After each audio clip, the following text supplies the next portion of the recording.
History loves the myth of the chosen one. We want to believe that individuals like Anakin or Luke Skywalker make choices based on their own morality, their own will, and their own strength. But the Force does not care about your personal biography.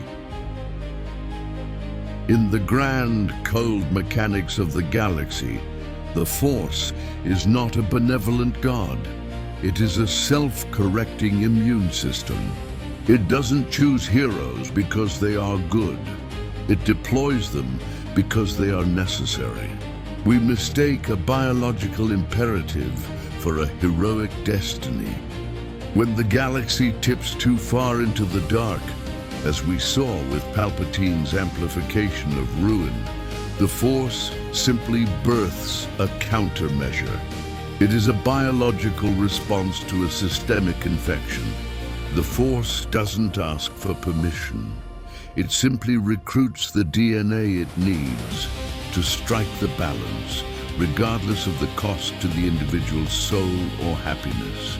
To the Force, a hero is simply a soldier who hasn't realized they've been drafted yet.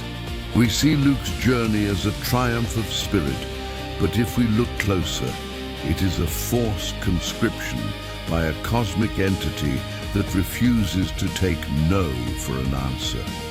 The Force manipulated every circumstance. The decay of the Senate, the strategic death of his aunt and uncle, and the calculated meeting with a ghost from the past. It ensured that Luke Skywalker had no other path but the one that served the balance. Agency is a luxury that the Force does not grant to its most powerful instruments. You are not special because the Force chose you. You are simply the most efficient weapon currently available for the galaxy's survival. You are a tool being sharpened by tragedy, prepared for a singular strike against the darkness. Think of the galaxy as a massive self-regulating organism. When an infection, like the Sith's absolute control, becomes too dense, the organism must produce an antibody. That antibody is what we call a hero. The Force doesn't look for a moral compass. It looks for a biological and psychological match. It looks for the specific frequency that can shatter the current status quo. This is why heroes often feel like outcasts or orphans. They are deliberately stripped of their social anchors so they can be more easily wielded by the cosmic will. They are not humans living a life. They are functions fulfilling a requirement.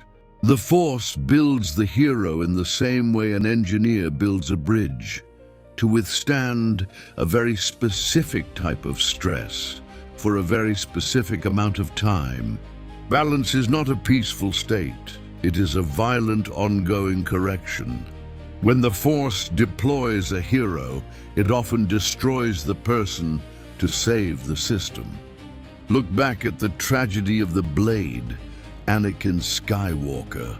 The Force needed a destroyer to end the stagnation of the Jedi and the rise of the Sith. It gave him the power, but it also gave him the tragedy. The Force did not care about Anakin's happiness or his love for Padme. It only cared about his function as the chosen one. To the Force, the hero's suffering is just a byproduct of a successful calibration.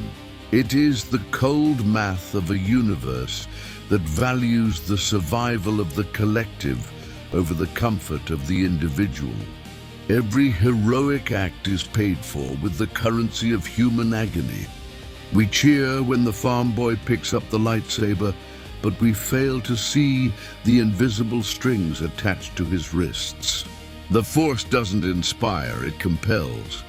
It creates a vacuum of options until the hero is forced to act out of sheer survival. This is the ultimate soft power. You think you are choosing to save the galaxy, but the galaxy has already decided that you are the one who will bleed for its sins. True heroism is not an act of individual will. It is an act of total surrender to an irresistible cosmic tide. The hero is the one who finally stops fighting the current and allows themselves to be used as a blunt instrument of change. They are the lightning that strikes because the sky can no longer hold the charge. What happens to a tool once the job is finished? The Force has no sense of loyalty as we understand it. Once the balance is restored, the hero is often discarded or left to rot in the silence of their own trauma. The Force does not provide a retirement plan or a happy ending. From the perspective of the cosmic energy, once the antibody has killed the infection, its purpose is served. This is why the lives of great Jedi often end in exile, isolation, or sacrifice. Not because they failed, but because the Force was done with them. The individual is a temporary vessel for a permanent necessity. When the mission is over, the vessel is broken, and the Force moves on to the next crisis, leaving the hero as nothing more than a ghost in the machine. The Force exerts a pressure on the timeline that we mistake for fate. It pushes events toward a singular outcome with the weight of a collapsing star. Heroes are simply the points where that pressure is most concentrated. They are the cracks in the glass where the light finally breaks through. They don't create the light. They are just the broken places that allow the light to be seen. The Force uses their vulnerabilities, their fears, and even their anger to guide them toward the necessary strike. It is a strategic deployment of human emotion for a non-human goal. Like the Sith amplifier we discussed, the Force takes the existing noise of a soul and turns it into a signal that can change the history of 1 trillion stars.